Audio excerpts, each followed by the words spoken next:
Hello, we're about to walk you through data validation in Excel and some principles around it.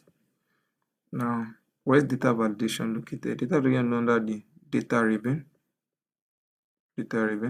and you have a data validation here, data validation. Now, it has so many options. Within it, you have list, date, time, text length. Now, the idea behind it is that you're trying to control or restrict a user so that the potential or the possibility of there being an error in their data entry is reduced. So, for example, a typical SME will want to have a list of their customers or a product list.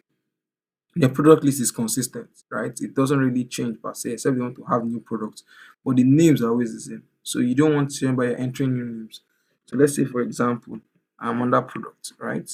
I click on data, right? And I go to data validation. Here, click here. Now, I don't want any other thing, but I want a list. A list is saying that, oh, the user can only enter data that are within this list.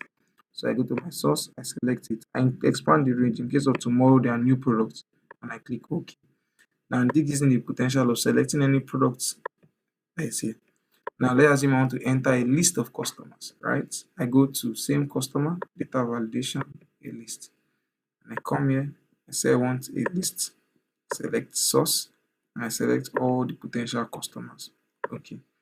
It means that tomorrow, if I come here and enter customer BC, it doesn't exist. So it gives me an error message, right? Now, if it depends on me, if I want special messages, I can design it to show that. But that way, it has helped me control what the data can, what the user can enter. There's a way you can also apply other features, right? Such as whole numbers. You want the person to enter just whole numbers. You want something to be a decimal, a date. You want the text to be of a certain length. You can put that control. You have an input message. So what should the user see to guide him whenever an input is about to be entered? You have an error alert. What kind of message should it give? You can enter that detail here depending on how you want it, right?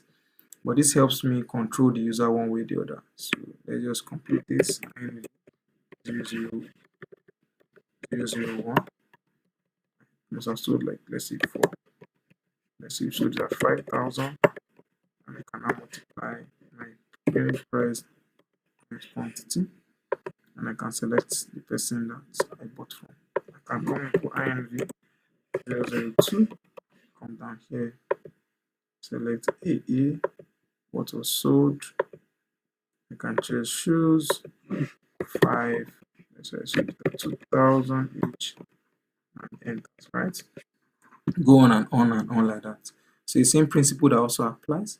I hope this has added some value to you. Thank you for watching Accounting Yard. Please don't forget to subscribe to the YouTube channel. Thank you.